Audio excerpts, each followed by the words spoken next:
This episode of On the Limb with Nature's Voice Game Calls is brought to you by Stick Tamer Bow Silencers. Are you a traditional archery hunter or shooter? Stick Tamer was specifically designed for the recurve shooter. Made of a hybrid foam rubber material, Stick Tamer is designed to deaden string slap and limb vibration. Stick Tamer reduces limb and string noise, water resistant, and lasts shot after shot. Made in the USA from a hybrid foam rubber for durability. To purchase Stick Tamer and for more information, visit ThreeRiversArchery.com and BlackWidowBows.com. Stick Tamer bow silencers are available exclusively at ThreeRiversArchery.com and BlackWidowBows.com.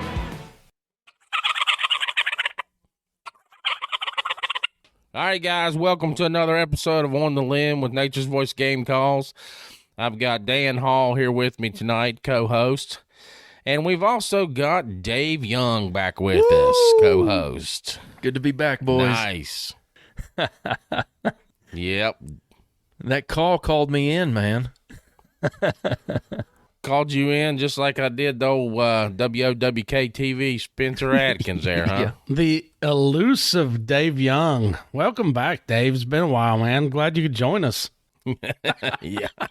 So we just finished up West Virginia hunting and fishing show here in Charleston, West Virginia, 2023 show. So they had a lot of new things going on up there. They had the stage set in the center. They had actual presentations and stuff and drawings and raffles and things like that in the actual arena where all the booths and things were. So what do you think about that there, Dan? You know, I really enjoyed the new setup. The only thing I'd have an issue with, I think, and I talked to several people, several of the vendors, especially over where Bugsy's Baits. They didn't have an opening on that far side, so that kind of hurt Bugsy. He said, even Bugsy said that, you know, that kind of hurt us because people would see that stage and, you know, they'd have that fright. Oh my God, what do I do? How do I get out of here?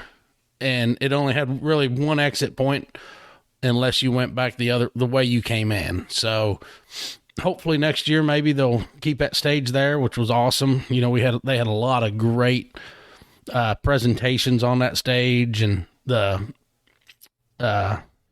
speaking points, but they need to open both sides up so you can get through either way. Yeah, I definitely agree with that. I heard that complaint from some people as well. And also at the beginning there, we heard the complaint of the announcing being too loud. And that was on Friday, and they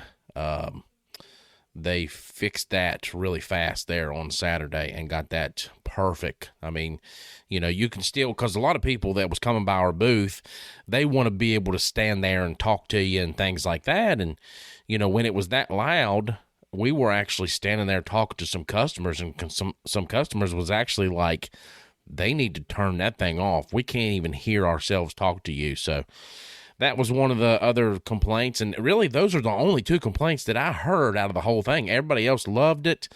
The vendors had a great time. I mean, the Hunt Chef did 2 cooking demos on stage that was amazing. He had that place smelling freaking delicious with those seasonings. And, you know, we just had a great time all in all together with everybody that we know. Hunter's Choice, they did really well. They had the trout cheese balls, the trout dip cheese balls. Oh my God, that's the first time I had one of those. So, have you had you had one of those before the show this year, Dan? Oh yeah, that was no. Actually, I've had the trout dip, but that trout cheese ball was. I was talking to Gary and them and Dickie and the guys.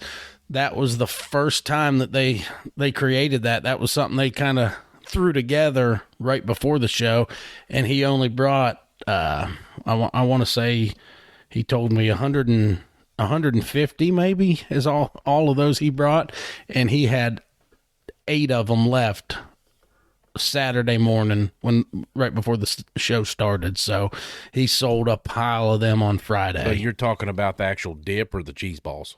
No, yeah, the dip. He brought quite a few of the cheese ball. Yeah, you're correct. He brought quite a few of the actual dips that he has sold quite a bit in the past, Yep. you know. So when we first met those guys, that was one of their specialties, between the jerky, the dip, and the fillets.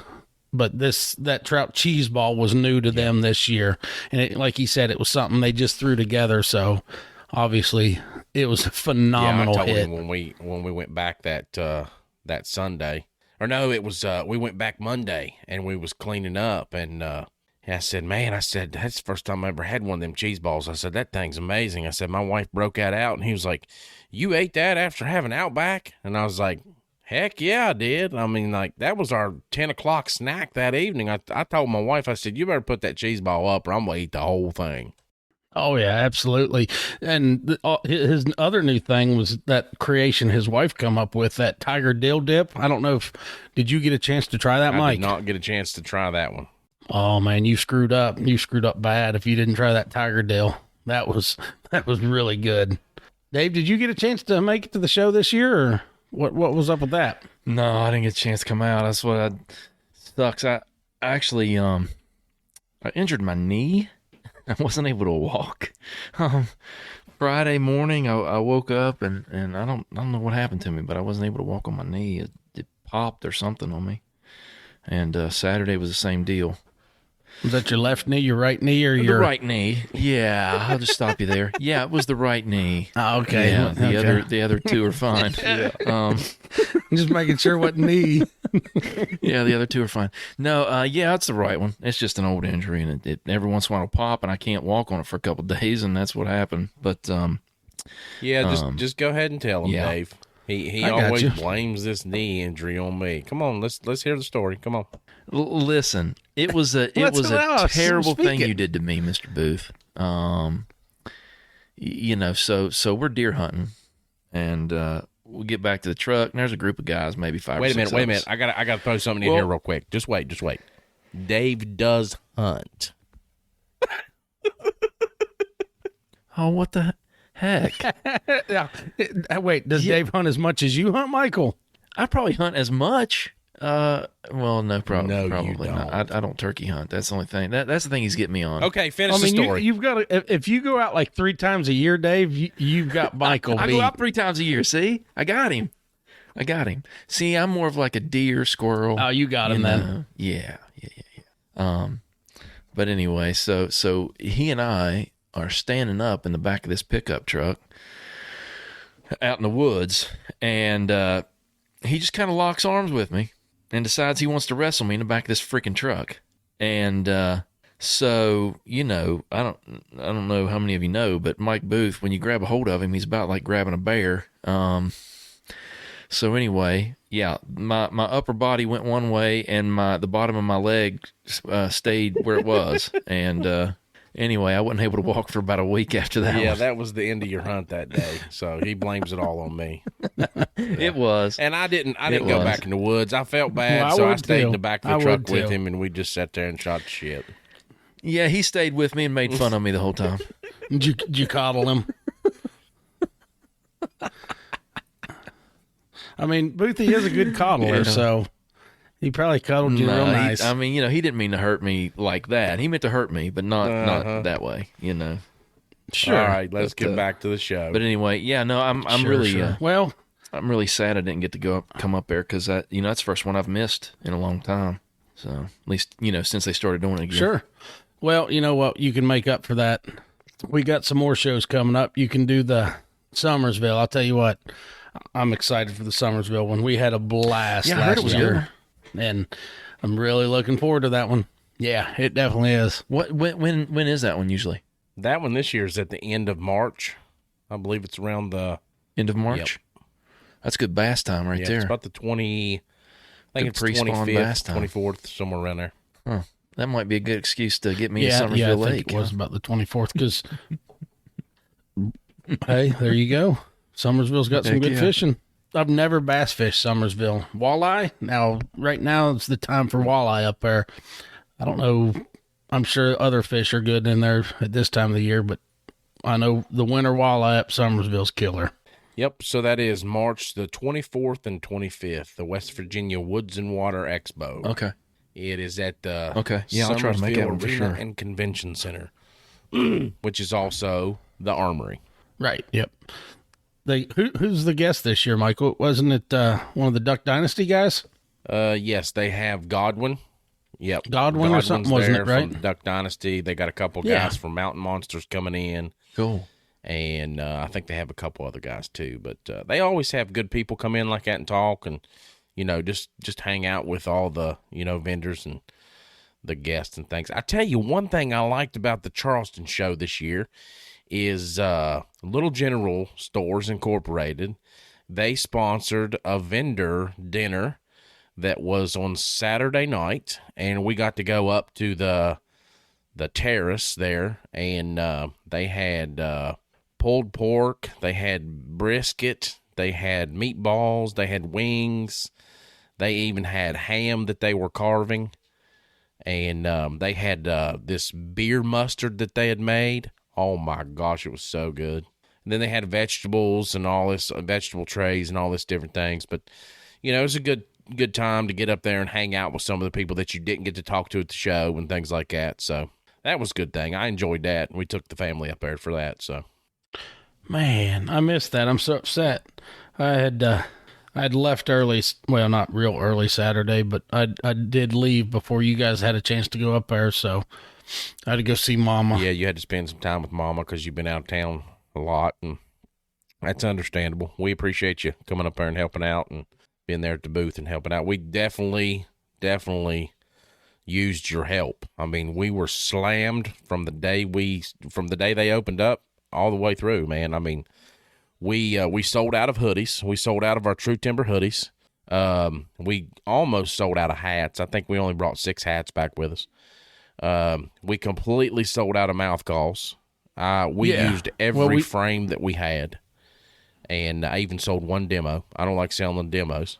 Yep, and making them on site, that was... Oh, yeah, and making them on site. Yeah, right. Making them on site. I mean, we made at least 200 mouth calls all weekend. Yeah, every bit of it. I mean, it was a great time. It was awesome.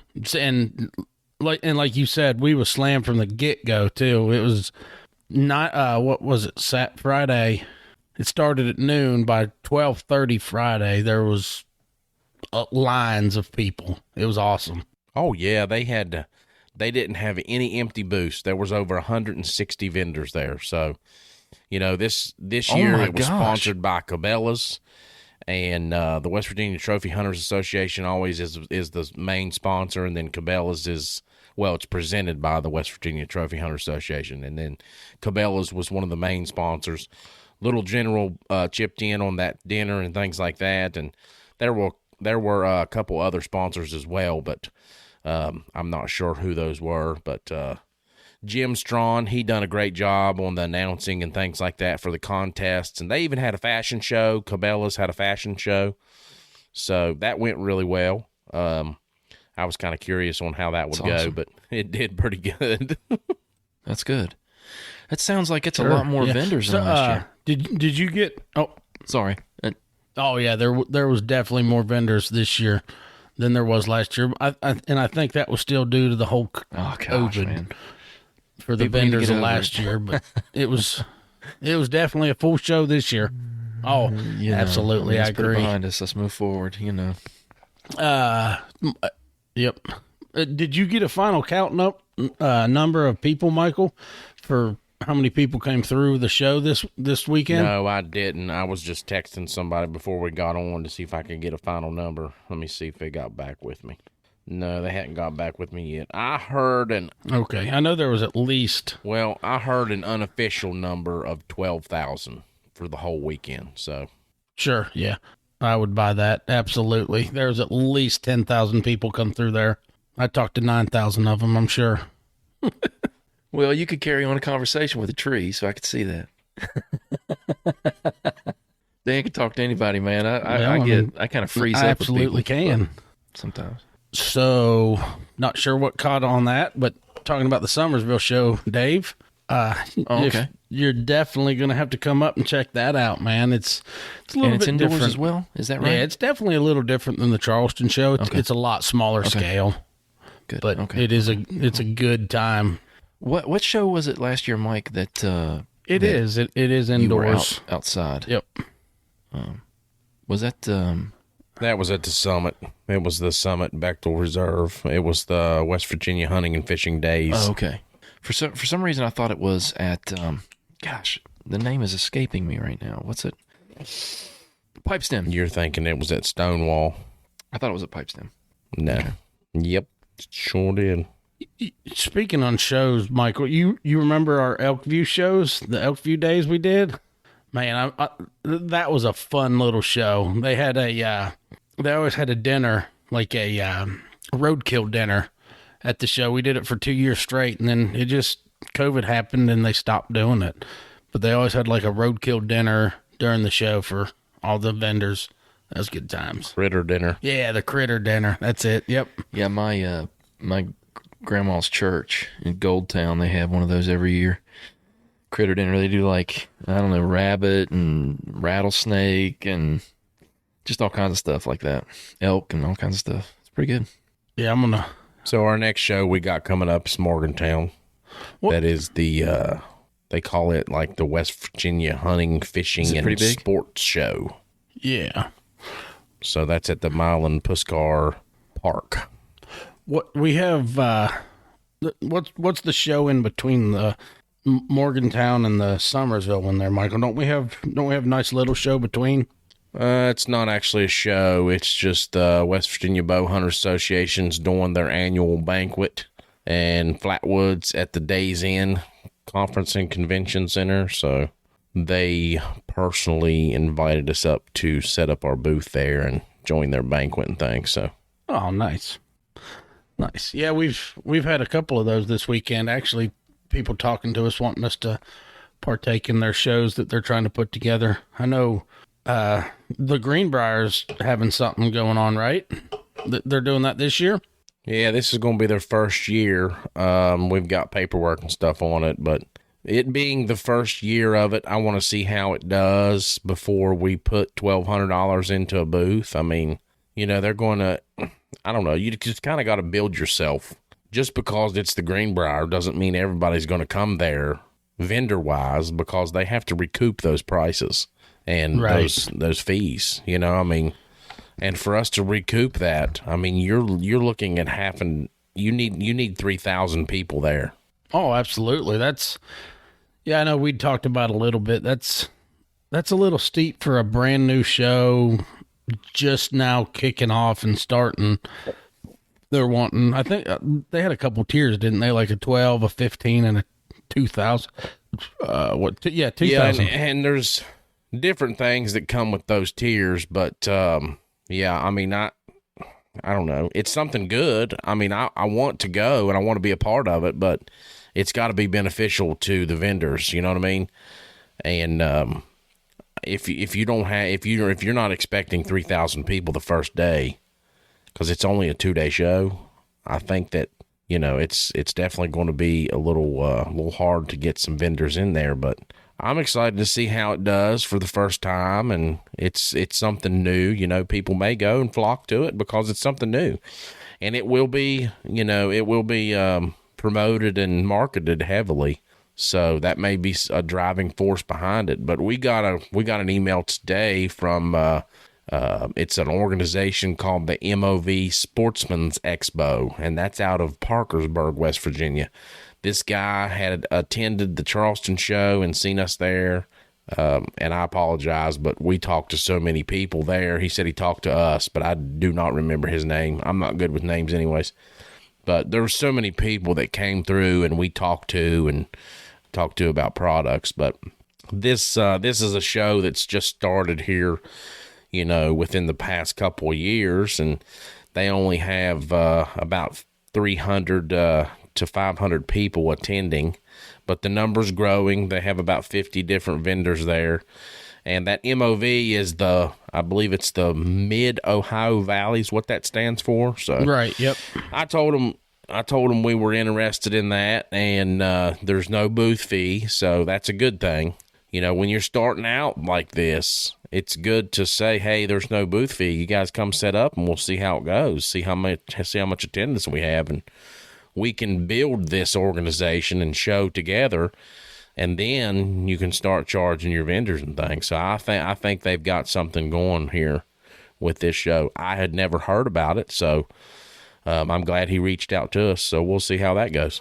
Yeah, absolutely. You know, that's great that you see more and more of these little shows like that popping up and trying to promote local products and local vendors like that. You know, that's awesome. And that's kind of how we met that group last year from Ohio at these little bitty shows like that.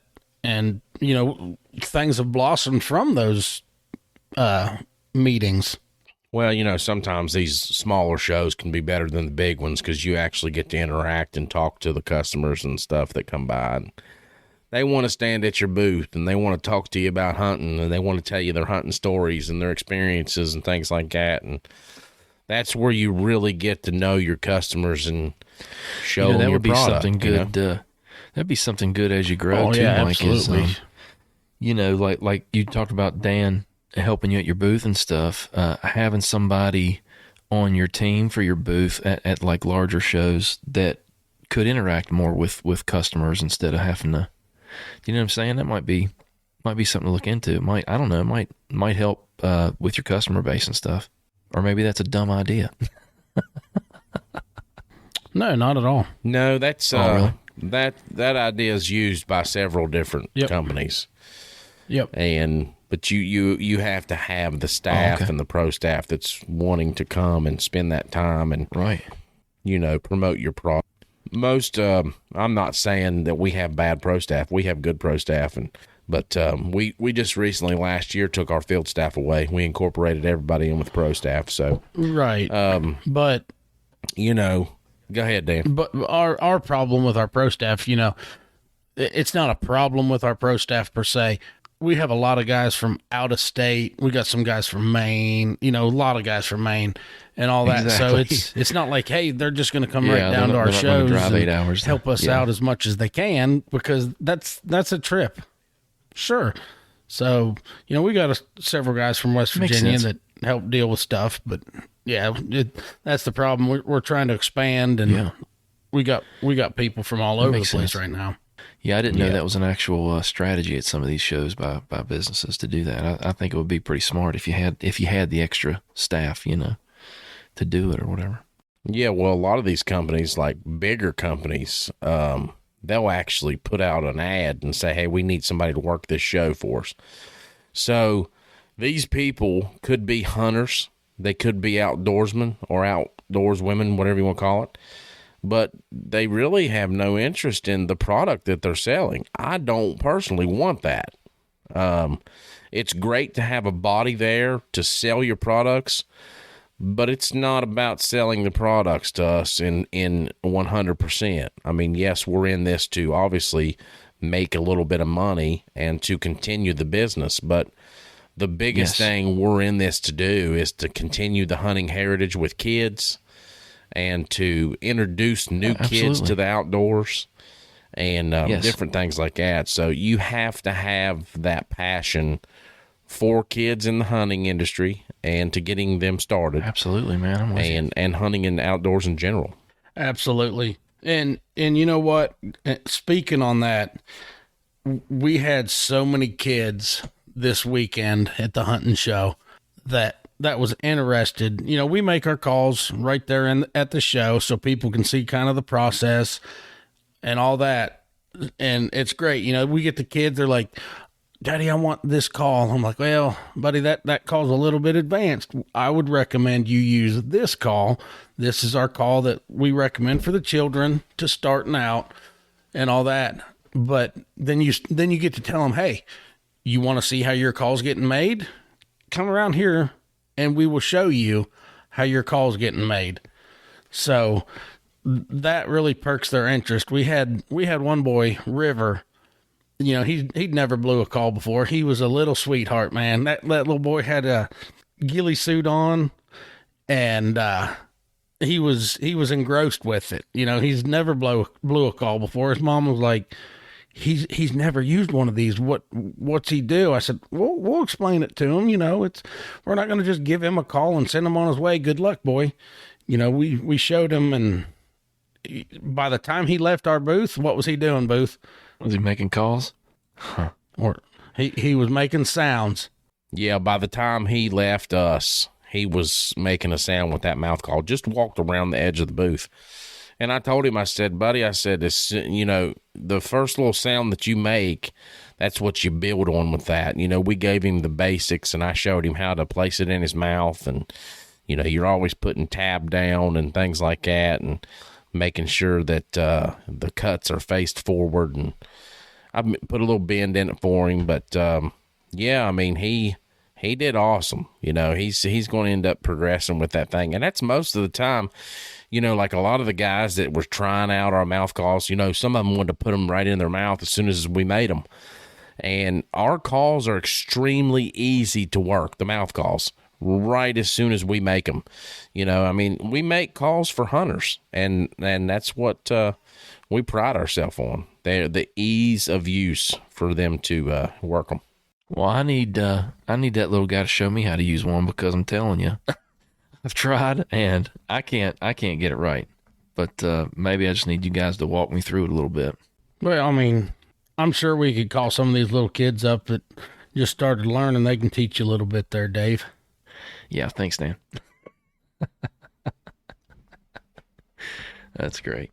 Hey, when it comes to throwing a line in the water, you know, hey, I got you, you know, or shooting a buck from a deer blind, hey, I got you. So, you know, another thing we do on this podcast is the Salute to Valor. And tonight we're going to salute Ryan Kelly. He was born in Ravenna, Ohio. He was commissioned in 2017 through Youngstown State University Army ROTC program. He attended the Infantry Officer Basic Leader course as well as Airborne School before he served with the 1st BCT in the 10th Mountain Division. He was deployed to Afghanistan in 2010, where he was honorably discharged as a captain in 2011. You know, I know that he actually got injured a little bit there in Iraq during his deployment. So we would just like to salute you, sir, and we appreciate all your service and your sacrifice to this great country. Yes, thank you, sir, for your service and your sacrifices. We appreciate it. So while we was at the West Virginia Hunting and Fishing Show, we met a lot of new people. Some of the people that we came across and got to meet was didn't even really know they existed, was Viper Ammunition. They're based out of Shinston, West Virginia, and they are known for their TSS tungsten rounds. Super Shot. They make shotgun shells. So, and they also make 410 shells. We were talking about that, and they're only the second company that makes a 3.5 inch 410 shell. Go ahead, Dan. Yeah, it was pretty interesting to talk to them about that 410 because, like you said, nobody has it right now. So, and you know, I was picking on them a little bit. I'm like, oh well, do you guys even have any 410 shells? I'm looking for 410, and the guy looked at me dead in the face. He's like, yes, as a matter of fact, we do. I'm like, what? Are you kidding me? So we really got to talking about 410 shells, and like you said, they have that 3.5 inch. It's amazing. Like just hearing them talk about it, it's like, okay, well, maybe I'll be buying some from you here shortly because you cannot find 410 anywhere. Yeah, and it's nice to know that they're basically right in our backyard. I mean, hometown here, our home state here in West Virginia. I mean, it's great to have another ammunition manufacturer in the state of West Virginia that does shotgun shells. Oh yeah, absolutely. Hey, another thing, you know, talking about the guys at the hunting show. So I finally bought some of the Hunt Chef product. Pretty sure my cabinet's going to change over to the Hunt Chef seasoning products. I fell in love with his straight out of the Pontchartrain blackened seasoning. I literally, as soon as I got home, I threw that on some stuff and started cooking. Man, that is a killer seasoning. Yeah, and hopefully we'll be having some of those Hunt Chef products sold here locally in the Charleston area. We tried to hook them up with several different places that we deal with on a regular basis, and I think that they're going to work out some things to where we can have Hunt Chef offered here for people to purchase. I mean, It is an amazing product. You know, it's really good. We met him first at the Morgantown show, and I've followed them and I've used their seasonings ever since. And me and Chef met for the first time up here at the West Virginia Hunting and Fishing Show, and he was just off the chain, damn good guy. I mean, it's awesome to meet people like that. You know what I mean? Oh yeah, we had a pretty good connection with them. You know, we had our coffee pot going with our Backwoods Grind coffee, and we'd mentioned something. You know, they was like, "Man, I'm starting to drag. I wish I could get some coffee, but I can't really leave the booth long enough to go up to the front there and get some coffee." I'm like, "You know what? We have coffee. You're more than welcome to any of it you want." I said, "You want a cup? I'll go over there. I'll bring you back a cup." So I took them guys a couple cups of coffee, and really after that, we really started hitting it off a lot and got to know each other pretty well. That was awesome. Yeah, see, Dave, I told you. Food, everything revolves around food. Dude, I was just giving you a hard time that day. He tries to tell me that everything don't revolve around food. I'm like, where are you human? Nah, Dave's wrong. Kick Dave. We're gonna have to kick Dave off this podcast if you don't believe that. I mean, everything revolves around food. I know. And you know the sad thing about that is I missed out. We got so busy after Chef finished his cook on Saturday, Saturday, or was that Friday, Mike? No, it was Saturday. He didn't. Okay, yeah. We were so busy. I'm like, oh man, I can't wait till that's done. I'm gonna go up and taste test this. That literally went so fast you couldn't even get up there to get a bite. I walked up there and there wasn't even morsels left. Oh yeah, I mean, I'm telling you, that man's talented. He's cooked for some of the biggest, resorts and stuff in the country, and he's very good at what he does. And he had that place smelling amazing. I mean, it's just crazy. I was watching one of his videos there before our podcast, and they were all staying in an Airbnb there right outside of Charleston. And he was cooking up some sausage, and he was like, "We're having breakfast for dinner." And he was cooking up some sausage and potatoes and stuff all in this one skillet, and he was just sitting there flipping it up. And he's flipping up everything in this skillet and turning it like that. He don't need no spatula. He just pop that freaking skillet up and turn it. That's awesome. And you know, that's funny because talking to him about it after he finished that cook, he was like, I didn't realize how much time it was going to take, so I didn't even get to do the dish the proper way. He said I had to go on the fly and change some stuff. Like he said, I'm going to redo that dish Sunday when I have a full slot where I can actually do the dish the proper way. He said I cut a lot of corners and I wasn't happy about doing that. Yeah. But it turned out freaking phenomenal anyway. I mean, they're recording right now as we speak. I mean, they record on the same days that we do, and they also do another one on Wednesdays, I believe. But he does a ton of live videos on Facebook, TikTok, YouTube, and Instagram. So, but yeah, going back to those Viper Ammunition guys, we hooked up with them. And hey, stop! We're not recording. Yeah, we are. Never mind. My thing was screwed up. Gosh, I thought maybe that was okay Tourette's. there, bud? Don't freak out on us. I looked and I didn't see the recording thing. I'm like, oh my God, we haven't been recording this. Are you kidding me? I know. We'll leave that in there. We won't edit that out.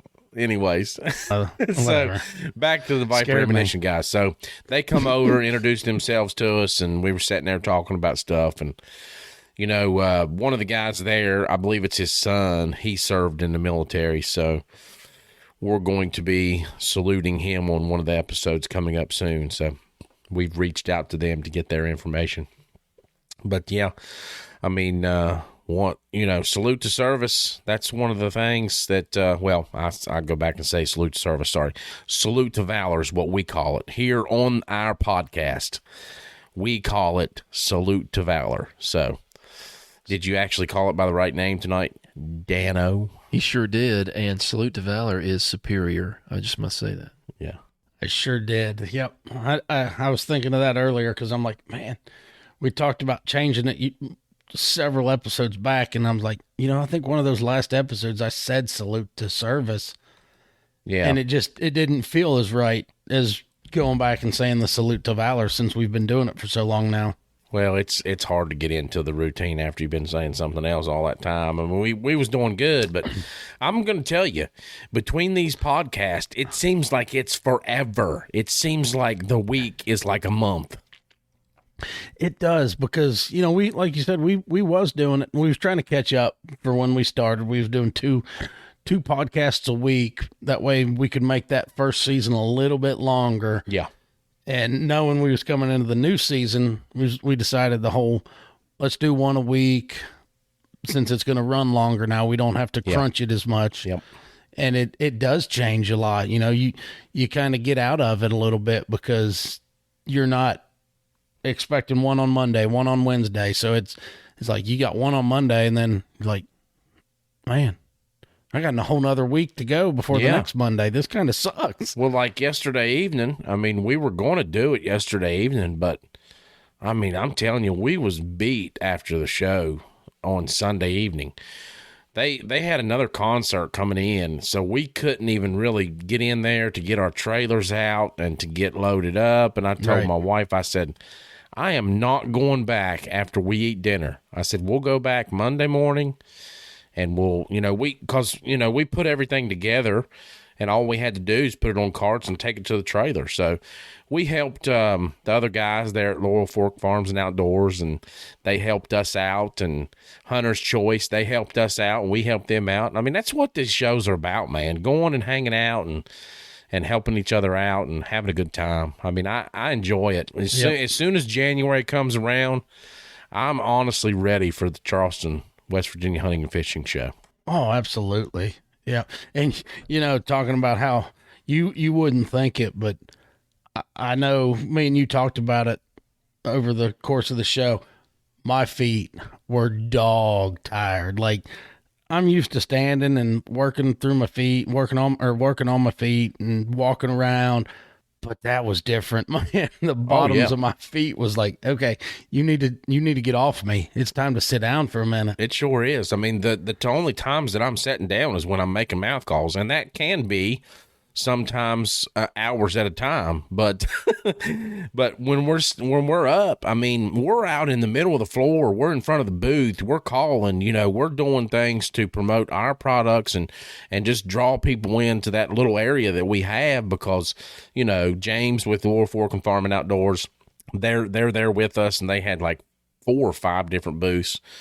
And we just had our one. Hunter's Choice is right up from us. So, we all try to get together in the same area. That way we can feed off of each other and kind of push people to each other's booths and things like that, because it only helps out the morale for everybody. You know what I mean? Oh, yeah, absolutely. And like I said, that Hunter's Choice, man, that they're doing something special with that trout dip and what have you, man. That is some good stuff.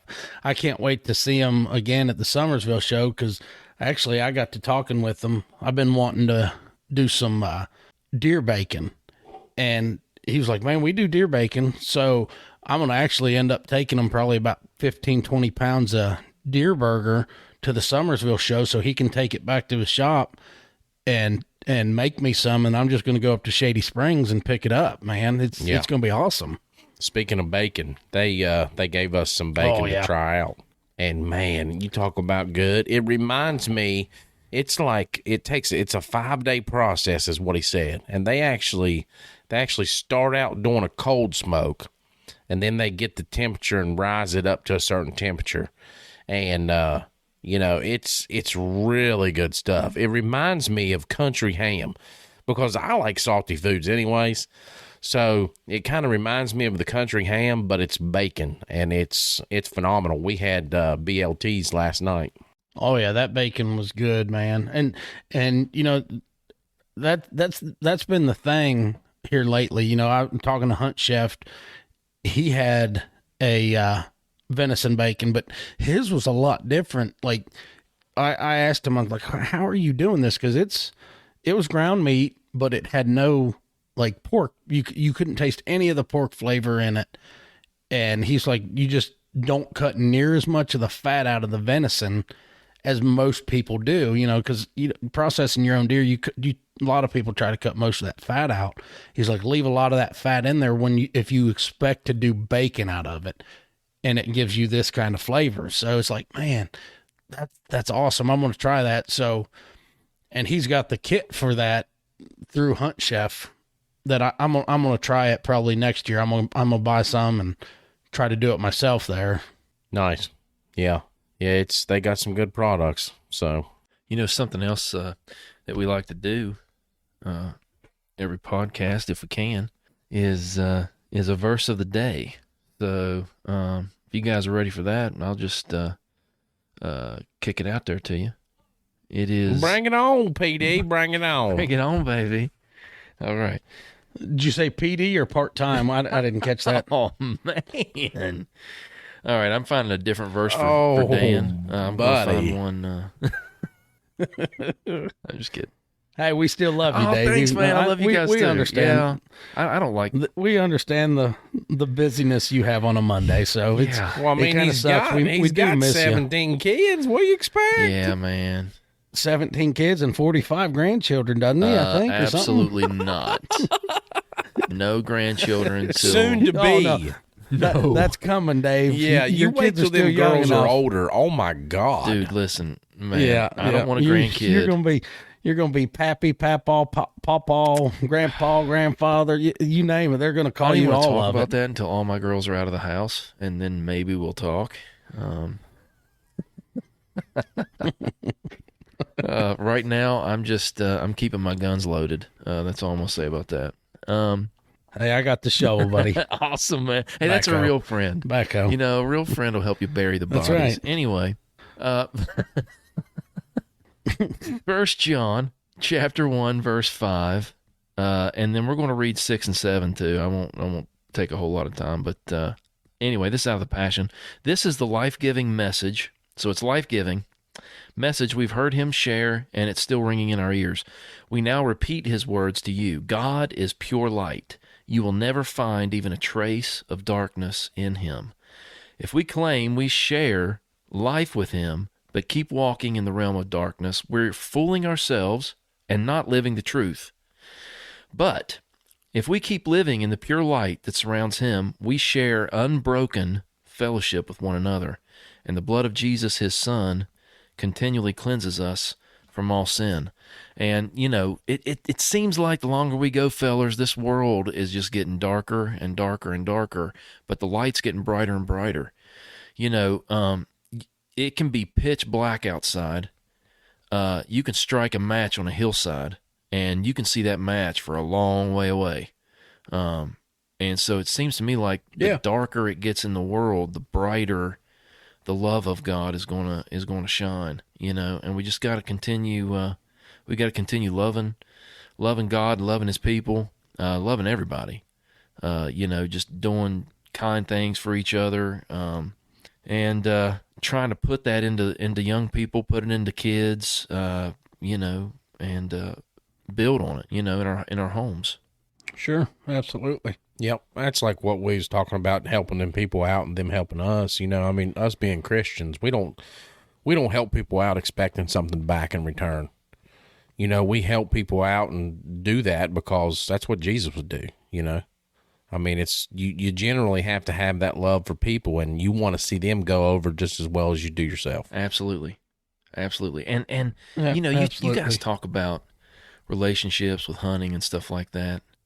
And you guys talk about that a lot, and really there's a desire on the inside of us that God puts in us to have fellowship with one another and spend time with one another and love on each other. And when you try to suppress that and put that down, that's when you really kind of get into a dark place. But when you're around guys and you get to do that, you get to just shoot the breeze or whatever. You're building those relationships and really sharing God's love with people. Sure. And hitting on that, I kind of feel bad thinking on it a little bit, talking about shining your light. We try to shine our light on the youth, showing them how to get into the industry of hunting and all of that. there's grown adults that we should be doing that with as well. You know, like women and children. Not only women and children, but there's men that really haven't had that opportunity. You know, we just think, oh well, we need to get the youth involved. Well, there's some adults that would like to get involved in that too, and maybe we fail on that aspect of it. Well, I'll tell you one thing that happened at the show. We had a couple of males come by. You know, they were older gentlemen, you know, middle-aged, and they hunt, but they're not turkey hunters. They have turkey hunted before, but they're not experienced in it. And, you know, we stood there and talked about turkey hunting for 15 or 20 minutes, and they didn't buy anything off of us, and that's fine. I mean, we got to sit there and talk to them about hunting, about a passion that we have, and to give them our experiences, and so that they can use that going forward in their journey and their turkey hunting. But he told me at the very end of it, he said, we really appreciate you taking the time to talk to us. And if we decide to, you know, further get into turkey hunting where we're going to buy more calls and things, he's like, you're the first person we're going to come to. So, I mean, it's not that we do it because of that, but it's a thing that comes with that. You know what I mean? Well, so I'm appreciative and I'm thankful for those guys like that. You know, here's something else about that, Mike. You know, it's not that you're in it to profit off of people, but here's the thing. If, you know, it takes money to spread those good ideas. It takes money Yes, to be able to get that out to the public, you know?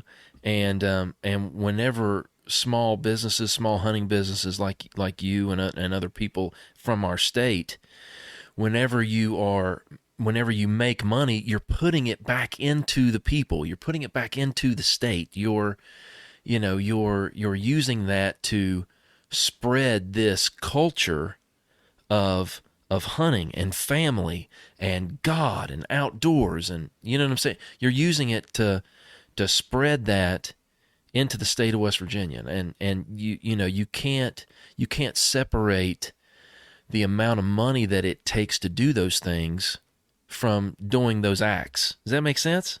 If that, you know. Oh yeah, definitely. I mean, we were going through the numbers and stuff there the other night from the hunting show, and this is no joke, but from Friday, actually from Thursday evening to Sunday evening, we put 35% of the money that we made at the show back into our economy here in West Virginia and our fellow small businesses from the show. You know, we have these guys there from Hunter's Choice and Hunt Chef and Deer Legs Processing and different things like that. I mean, those guys supply us with our snacks while we're at the show. So, yeah. You know, we're putting money right back into those companies. That's and right. It's just a great thing. And they're putting money into you, you know, by supplying food or whatever, you know, buying a hat from you, you know. And yeah, I'm telling you, it takes money, just like it takes money for us to do what we do. It takes money for them to do their thing. That's right. That's right. And you know, something else too. You know, about our small businesses of the state, and you know, especially like ones you're talking about from the hunting and fishing show and stuff like that. They are not second rate in any way whatsoever. That's what I find amazing when I go to these things, is like, you know, it's just like it's kind of like when my eyes were opened. You know, I'm a musician. When my eyes were opened to some of the musical talent from the state of West Virginia that you come in contact with, it's like you would be wowed at the amount of talent musically that is in the state of West Virginia. And it's the same with these craftsmen at these hunting and fishing shows. We don't have any slouches. I'm amazed at the quality of the products that we're putting out at these things.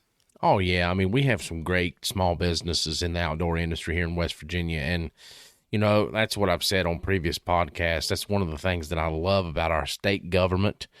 They really put an emphasis on the outdoors and the tourism here in the state of West Virginia. And that is a big part of our economy now that coal is starting to fail across the country. You know, I mean, coal is not so much used in our power plants and things like that like it used to be.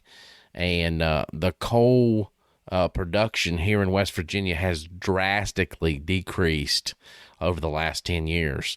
And that was the driving force to our economy here in West Virginia, in all these small towns. Absolutely. So, I mean, you talk about the Hatfield and McCoy Trail. I mean, that's bringing people from all over the country to come and enjoy our mountainous state and to drive their, you know, ATVs and even Jeeps. I mean, you can bring Jeeps into West Virginia, and we have rock crawling trails here in our mountain state. Yep. Yeah, absolutely. I think it's a great opportunity. You know, for a lot of these old mining towns and you know, these you know, backcountry communities, you know, to be able to use that, you know, for their good, you know, support families. Yep, definitely. Well, I think it's going to do us for this evening. Guys, I appreciate you all coming on. Dave, I'm glad we had you back in this evening to do the, you know, the verse of the day there. And we appreciate that. You always do a good job with that. So, everybody, please get on Facebook, Instagram, and things like that, and check us out. We got a page on Facebook, On the Limb with Nature's Voice Game Calls. We also have our Nature's Voice Game Calls page there. And give us a like, give us a follow. We're also on Apple Podcasts, Google Podcasts, Amazon Music. Anywhere you get your podcast, we're there. So give us a follow, give us a listen, and we appreciate everybody listening this evening. And our next show is coming up in Morgantown, West Virginia. That's at the West Virginia Hunting, Fishing, and Sports Show at the Milan Puskar Arena, or Milan Puskar Park. So we'll be there at the first weekend. The first weekend of March, I believe. I believe it's like March the 4th and the 5th. So come out there and see us up in Morgantown, and we appreciate everybody listening. Thanks, Dave. Thanks, Dan. Thanks, Mike. You all have a good night. Thanks, everybody, for listening. Have a good evening. Good evening, everybody. This episode of On the Limb with Nature's Voice Game Calls is brought to you by Ghost 802, a sports team based in Vermont. Their goal is to promote safe and ethical hunting and to raise the youth to share the same passion for the archery, hunting, and the outdoors as they did growing up. For more information, check them out on Facebook, Instagram, and YouTube. Let them know that you heard about them right here on The Limb with Nature's Voice Game Calls.